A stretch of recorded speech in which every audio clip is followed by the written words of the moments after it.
तो हेलो दोस्तों, आशा करता हूँ आप बिहार दरोगा की तैयारी बहुत अच्छे तरीके से कर रहे होंगे। आज के वीडियो में हम बात करेंगे क्लास तीन रोशन सर के द्वारा जो पॉलिटी पढ़ाया जा रहा है उसमें क्या क्या पढ़ाया गया है, उसी का ये शॉर्ट रिवीजन है। उसी का क्या है, ये शॉर्ट रिवीजन। तो चलिए बिना टाइम गवाए शुरू करते हैं। तो यहाँ तक पिछले वीडियो में बता दिए हैं, और अगर आप रिवीजन पिछले 2 क्लास का रिवीजन नहीं किए हैं तो उसका प्लेलिस्ट बना दिया गया है, उसे आप ज़रूर देखें। तो देखिए, केंद्र और राज्य के संबंध के आधार पर शासन प्रणाली 3 प्रकार का होता है। कितने प्रकार का होता है? 3 प्रकार का। बोल रहा है केंद्र और राज्य के संबंध के आधार पर शासन प्रणाली 3 प्रकार का होता है। कौन कौन होता है? तो पहला है संघात्मक शासन प्रणाली। पहला क्या है? संघात्मक शासन प्रणाली। दूसरा क्या है? एकात्मक शासन प्रणाली। दूसरा क्या है? एकात्मक शासन प्रणाली। और तीसरा है परिसंघात्मक शासन प्रणाली। परिसंघात्मक शासन प्रणाली। तो देखिए, सर के द्वारा संघात्मक और एकात्मक को अच्छे तरीक़ा से समझाया गया है। और ऐसा नहीं कि परिसंघात्मक नहीं, ये भी समझाया गया है, लेकिन लिखाया गया है ये दोनों के बारे में। तो देखिए, पहला क्या है? संघात्मक शासन प्रणाली। संघात्मक शासन प्रणाली, इसमें केंद्र बराबर राज्य होता है। इसमें क्या होता है? केंद्र बराबर राज्य होता है। और एकात्मक शासन प्रणाली में केंद्र बड़ा होता है और राज्य छोटा होता है। केंद्र बड़ा होता है और राज्य छोटा होता है। और परिसंघात्मक में क्या होता है कि राज्य बड़ा होता है और केंद्र छोटा होता है। राज्य बड़ा होता है और केंद्र छोटा होता है। तो सबसे पहले हम संघात्मक शासन प्रणाली के बारे में जितना लिखाया गया है उतना हम रिवीजन करते हैं। तो देखिए, संघात्मक शासन प्रणाली, इसमें क्या कहा गया है कि केंद्र बराबर राज्य होता है। इसे अविनाशी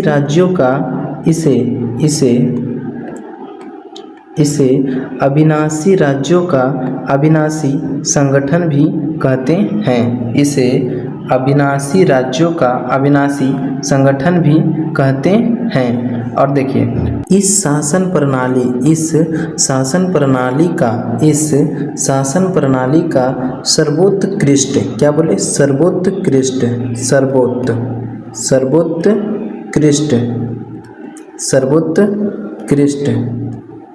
सर्वोत्कृष्ट इस शासन प्रणाली का सर्वोत्कृष्ट उदाहरण अमेरिका को माना जाता है। ये किसकी बात कर रहे हैं हम? तो संघात्मक शासन प्रणाली। किसकी बात कर रहे हैं? संघात्मक शासन प्रणाली। और अब आइए एकात्मक शासन प्रणाली, किसकी बात करते हैं? एकात्मक शासन प्रणाली। तो इसमें केंद्र बड़ा होता है और राज्य छोटा होता है। इसमें क्या होता है? केंद्र बड़ा होता है और राज्य छोटा होता है। अब थोड़ा सा लगेगा कि केंद्र बड़ा और राज्य छोटा, मतलब क्या होता है? तो क्लास में बहुत अच्छे तरीके से समझाया गया है सर के द्वारा। केंद्र बड़ा और राज्य छोटा कहने का मतलब हुआ कि जो निर्णय लिया जाएगा, जो देश चलाने के लिए निर्णय लिया जाएगा, उसमें केंद्र का जो निर्णय होगा वो बड़ा होगा और राज्य का निर्णय क्या होगा? छोटा होगा। देखिए, इसे क्या बोलते हैं? तो इसे विनाशी राज्यों का अविनाशी संगठन भी कहते हैं। किसे? तो एकात्मक शासन प्रणाली। इस शासन प्रणाली का सर्वोत्कृष्ट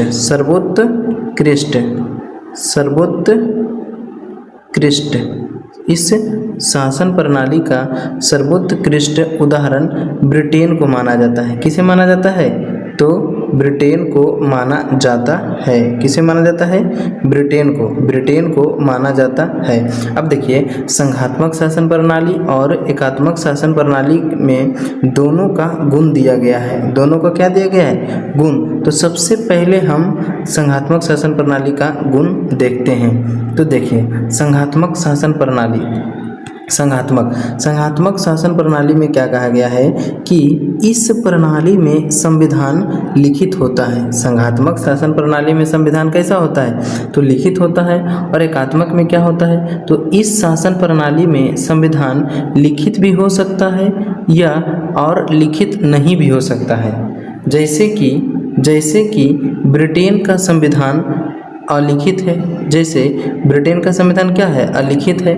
और फ्रांस का संविधान क्या है, तो लिखित है। फ्रांस का संविधान लिखित है। ये एकात्मक की बात कर रहे हैं। और संघात्मक में क्या है, तो इस शासन प्रणाली में संविधान लिखित होता है, संविधान कठोर होता है। अमेरिका, क्या लिखा हुआ है यहाँ पे, अमेरिका का संविधान विश्व का सबसे कठोर संविधान है। अमेरिका का संविधान विश्व का सबसे कठोर संविधान है। देखो, अब कठोर और लचीला किसे बोलते हैं, तो वह संविधान जिसमें संशोधन की प्रक्रिया कठिन हो, उसे कठोर संविधान कहलाता है। और एकात्मक की बात करते हैं तो इस शासन प्रणाली में संविधान कठोर या लचीला कुछ भी हो सकता है, मतलब कठोर भी हो सकता है और लचीला भी हो सकता है। जैसे कि ब्रिटेन में क्या है, तो लचीला है, ब्रिटेन में लचीला है। जैसे ब्रिटेन में लचीला है। और फ्रांस में, ये हम एकात्मक की बात कर रहे हैं, किसकी बात कर रहे हैं, फ्रांस की। तो फ्रांस में कैसी है, तो फ्रांस में कठोर है। फ्रांस में कैसी है, तो फ्रांस में कठोर है। और ब्रिटेन में कैसी है, तो लचीला है। आगे देखते हैं, आगे ये दोनों की गुण के बारे में बताया गया है। तो इस शासन प्रणाली वाले देशों में दोहरी नागरिकता देखने को मिलता है। इस शासन प्रणाली किसकी बात कर रहे हैं, तो संघात्मक की।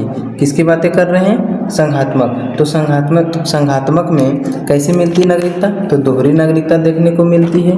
और अब आते हैं जैसा कि अमेरिका में है। जैसा कि क्या है, अमेरिका में है। अमेरिका में क्या है, तो राज्य का अलग नागरिकता है और केंद्र का, मतलब कि देश का अलग नागरिकता है। दोनों का अलग अलग नागरिकता है। ठीक है। अब देखिए, इसमें संघात्मक की बात करें तो संघात्मक सर्वोच्च होता, मतलब संविधान सर्वोच्च होता है। संघात्मक शासन प्रणाली में संविधान क्या होता है, तो सर्वोच्च होता है।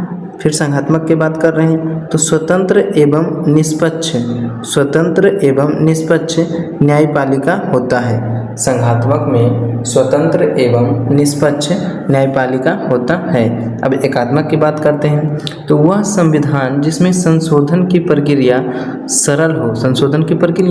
सरल हो उसे लचीला संविधान कहलाता है।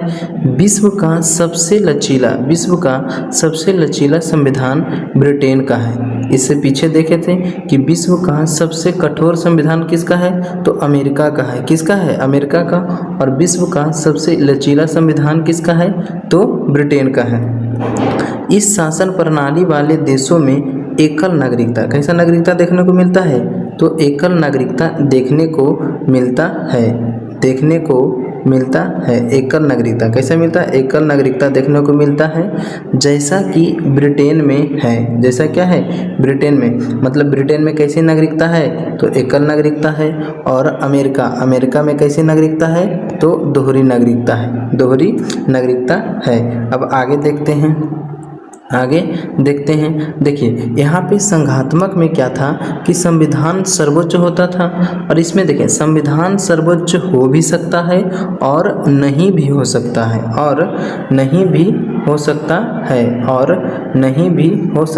है।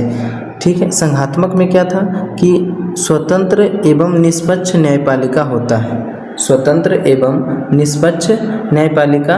है। और एकात्मक में क्या है, एकात्मक में क्या है,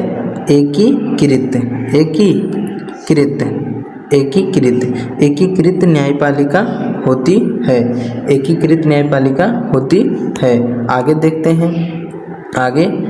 हैं इसमें क्या कहा गया है कि इस शासन प्रणाली में केंद्र और राज्य के बीच केंद्र और राज्य के बीच स्पष्टता पूर्वक शक्ति का विभाजन किया जाता है। स्पष्टता पूर्वक शक्ति का विभाजन किया जाता है।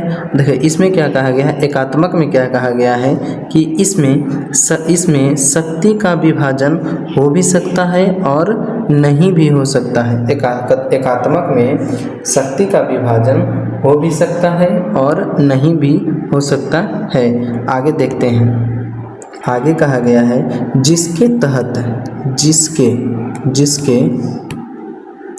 जिसके तहत संघ सूची और राज्य सूची का प्रावधान किया गया है। अमेरिका में किसकी बात कर रहे हैं,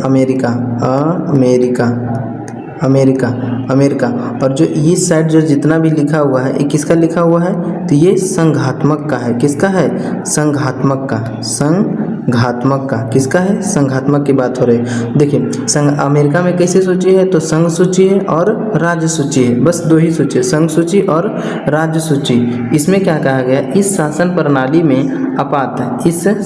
प्रणाली में आपात उपबंधों के प्रावधान देखने को मिलता है। आगे देखते हैं, आगे अब देखिए तो आगे देखने से पहले थोड़ा सा यहाँ देख लीजिए, यहाँ पे क्या था, संघात्मक इस साइड में क्या था, संघात्मक और इस साइड में क्या था, तो एकात्मक। इस साइड में क्या था, एकात्मक, इस साइड में क्या था, एकात्मक। देखिए इधर क्या है, संघात्मक, इधर संघात्मक और इधर एकात्मक। तो संघात्मक और एकात्मक में जो बातें बताई गई है इसके बारे में तो रिवीजन करा दिया गया है। अब एक बार थोड़ा सा देख ले, संघात्मक में क्या था, इसे पहले हम संघात्मक का पूरा बताते हैं फिर एकात्मक का बताएंगे। तो संघात्मक में क्या था कि इसे अविनाशी राज्यों का अविनाशी संगठन कहा जाता है। आगे दूसरा पॉइंट था, इस शासन प्रणाली का सर्वोत्कृष्ट उदाहरण अमेरिका को माना जाता है। ये दोनों का पॉइंट था। अब एकात्मक में देखते हैं, एकात्मक में क्या था कि इसे विनाशी राज्यों का अविनाशी संगठन कहते हैं। और एकात्मक का दूसरा पॉइंट था कि इस शासन प्रणाली का सर्वोत्कृष्ट उदाहरण ब्रिटेन को माना जाता है। मतलब कि संघात्मक को अमेरिका में होता है, संघात्मक वाला में क्या हो जाएगा, अमेरिका। संघात्मक वाला में उदाहरण क्या हो जाएगा, अमेरिका। और एकात्मक वाला में क्या उदाहरण हो जाएगा, ब्रिटेन। क्या हो जाएगा, ब्रिटेन। इधर क्या हो जाएगा, अमेरिका। ठीक है, अब इसके गुण के बारे में बता दिया गया है। अब देखिए, अब मन में सवाल आएगा कि भारत, मन में सवाल क्या आएगा, तो भारत में कैसी है, भारत में एकात्मक है या फिर भारत में संघात्मक है या फिर एकात्मक है, भारत में एक संघात्मक है या फिर एकात्मक है। तो भारत के बारे में देखते हैं। देखिए अब आते हैं भारत के बारे में। तो भारत क्या है, भारत ने बीच का रास्ता अपनाते हुए कुछ गुण संघात्मक शासन प्रणाली और कुछ गुण एकात्मक शासन प्रणाली का ग्रहण किया है। जैसे भारत का संविधान मिश्रित है, भारत का संविधान क्या है, तो भारत का संविधान मिश्रित है और भारत का संविधान लिखित है। भारत का संविधान क्या है, लिखित है, भारत का संविधान लिखित है। संविधान सर्वोच्च है, स्वतंत्र एवं निष्पक्ष न्यायपालिका भी है। भारत का संविधान मिश्रित है, लिखित है, संविधान सर्वोच्च है, स्वतंत्र एवं निष्पक्ष न्यायपालिका व्यवस्था है। ये सब भारतीय संविधान के संघात्मक गुणों को दर्शाता है। क्या करता है, तो संघात्मक गुणों को दर्शाता है। वही भारत में एकल नागरिकता है, भारत में क्या है, तो एकल नागरिकता है, आपात का उपबंध है। जैसे प्रावधान क्या करता है, तो एकात्मक शासन प्रणाली का गुण माना जाता है। मतलब इसका कहने का मतलब हुआ कि भारत संघात्मक का जो अच्छा गुण है, संघात्मक का जितना भी अच्छा गुण है, सभी को अपनाया है। और भारत एकात्मक का भी जो अच्छा गुण है उसको भी अपनाया है। आगे देखते हैं। अब देखिए नोट करके पॉइंट बताया गया है। अब आगे देखिए नोट करके लिखाया गया है। पहला पॉइंट तो भारतीय संविधान संरचना में संघात्मक और भावना में एकात्मक है। भारतीय संविधान संरचना में संघात्मक और भावना में क्या है तो एकात्मक है। अगला पॉइंट है, दूसरा पॉइंट क्या कहा गया है कि भारतीय संविधान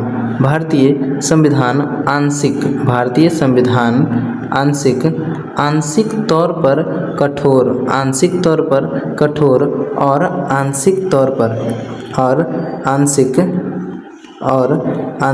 तौर पर लचीला है। मतलब भारतीय संविधान आंशिक तौर पर कठोर और आंशिक तौर पर लचीला है। दूसरे शब्दों में हम यह कह सकते हैं कि भारतीय संविधान कठोरता और लचीलेपन का समन्वय मिश्रण है।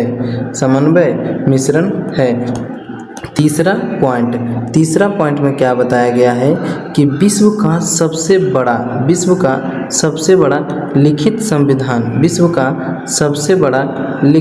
संविधान भारत का है। विश्व का सबसे बड़ा लिखित संविधान किसका है? भारत का है। और चौथा पॉइंट में बताया गया है कि विश्व का सबसे छोटा संविधान मोनाको का है। विश्व का सबसे छोटा संविधान मोनाको का है और विश्व का सबसे बड़ा लिखित संविधान अपना भारत का है। तो क्लास 3 में इतना ही बताया गया है। ये जो रिवीजन का वीडियो बना रहे हैं आप लोगों को कैसा लगता है कमेंट में ज़रूर बताएं, और अगर अच्छा लगता है तो लाइक करें, शेयर करें और चैनल को सब्सक्राइब करें। जितने भी ज्ञान बिंदु जाते हैं उनके पास ज़रूर भेजें। तो आगे की क्लास में जितना बताया गया है वो अगले वीडियो में रिवीजन कराएंगे। ठीक है, धन्यवाद।